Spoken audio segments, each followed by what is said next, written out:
Greetings and salutations, friends. My name is, of course, Charles Q. Banks, and I'd like to welcome you back to my thoughts on Chaika the Coffin Princess.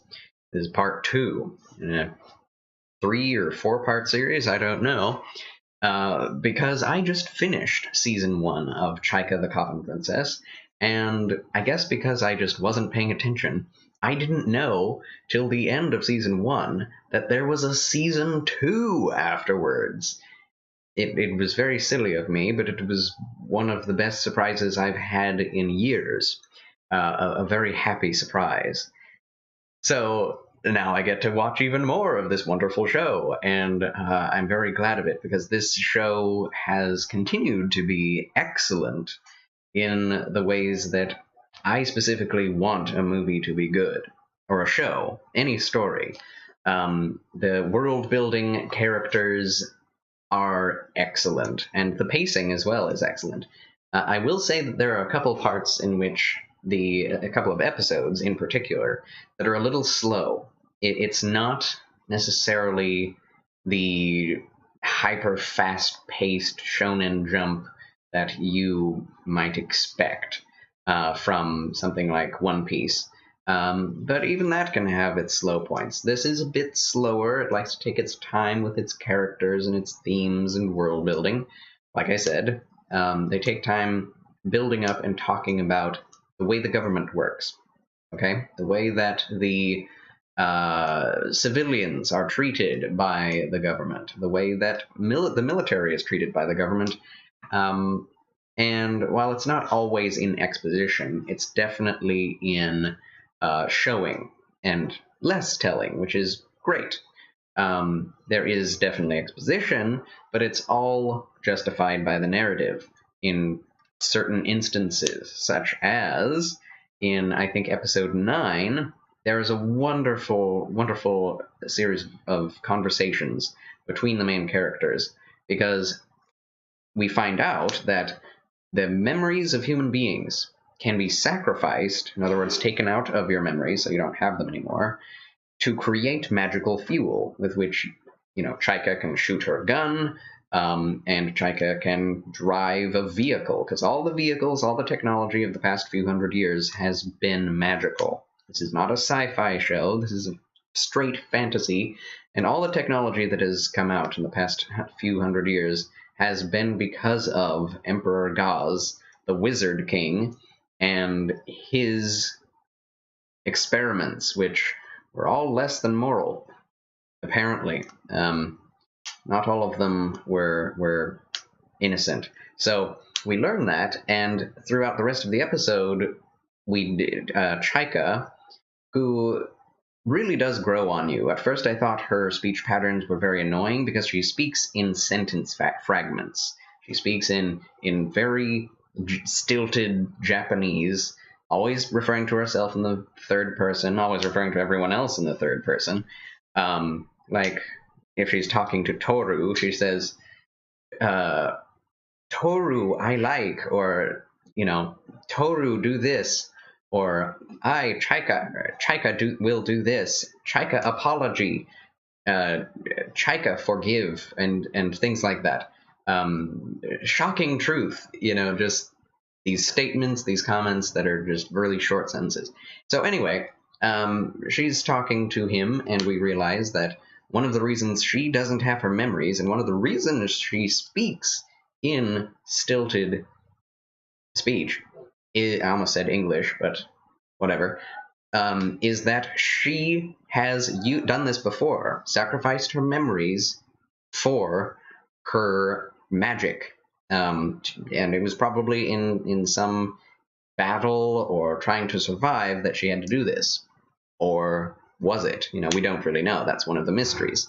She has lost her memory before, and so she starts talking to the main character, Toru, about his memories, because she doesn't have any. So she's like, what are memories like? What is it like to remember the village you grew up in? How were you raised? What was it like having a pseudo-sister, an adoptive sister? And all of this, we get backstory of Chaika, we get backstory of Toru, and we get a lot of information as to how magic and the world works. So that's a brilliant example of a slow-moving episode. Not much excitement in that episode, but it was exciting and thrilling for me intellectually and from a story standpoint. Extremely satisfying episode. That's not to say that there aren't incredible action scenes after this. The action does definitely ramp up from starting from episode 10 and onwards, and you see that there's this little through line of a subplot, which actually ends up having been part of the end plot, the plot line for the ending, the climax of the first season, which has to do with a certain Duke, Giovanni, I think his name was, that had an airship, and that was his palace that he was given after the war, and he has this warship and is not giving it over to the military, and the military is having difficulties with him, and they've cut off messaging between Giovanni and the government, and now they're going to have to go in militarily. And wouldn't you know it, there's one of the remains that he has, and Chaika and company have to go after that Duke and somehow get into the airship, which leads up to an amazing series of events, which is very much like a good old fantasy action show. You know, the main characters have to storm the laboratory of the evil villains, run into tons of soldiers, which they have to fight. They get captured. They have to escape. Very standard stuff. But because it's in this fantasy world, you know that anything can happen. And the things do happen that you just do not expect. These crazy creatures come out of nowhere, stab people in the head, and eat them alive. And it's like, what the heck did I just see? So... and that type of thing happens like in every episode, something you just weren't expecting that just comes out of nowhere, and it helps you inform your perspective on the world. So yes, I highly recommend this show. I have a few more things to say about it, which is just that the character development is excellent. There is definitely something missing here. When I watched the last few episodes, it may be a mistake on the part of the creators, or it may just seem that way, but in either case, we meet a certain character who ends up being another Chaika, a twin of Chaika, and in the last episode, there's a character who is also another Chaika.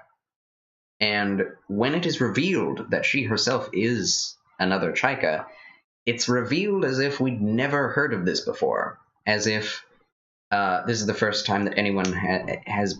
It's been revealed that there are multiple Chaikas, and the secondary Chaika at the end actually says, "This is the first time that you've seen another Chaika, isn't it?"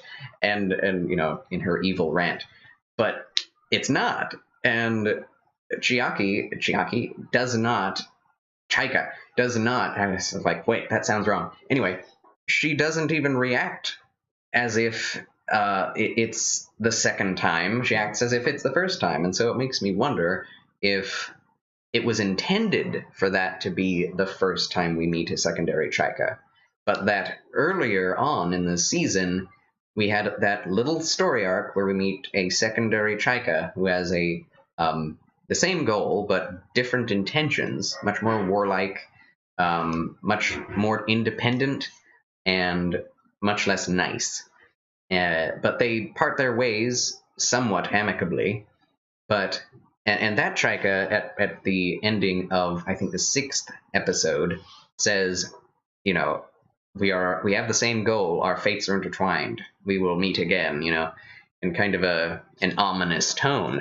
And you don't meet her again in this season, but you do meet another Chaika that thinks this is the first time that we've been seeing it. So it may be that the creators actually decided to create some filler episodes with a different Chaika because they already had the ending from the manga of the first season, but they wanted to pad out the middle area of the season. I'm not sure. That's just my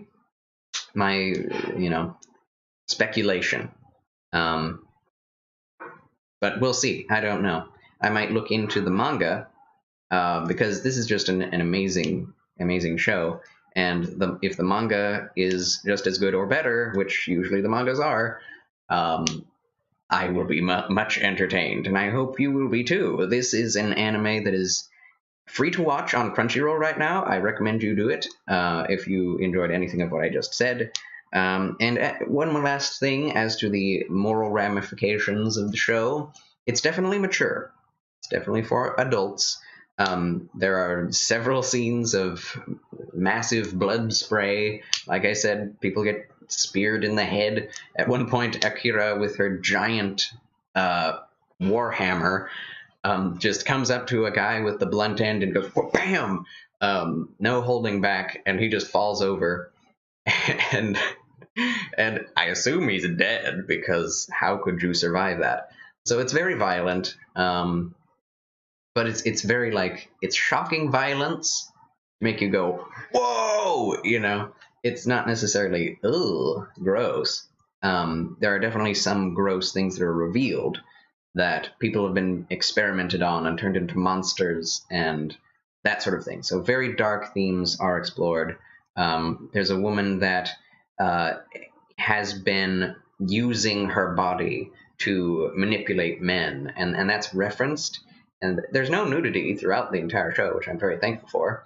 And I thought they were going to go into a more fan servicey direction with this show, because, like I said before, a few of the characters have fan service baked into their designs. There's a little green-haired girl who's like the, I guess, scientist of the government agents, and she has a character design where she's just wearing like a one-piece swimsuit that's also like doubles as a uniform, and it makes no sense.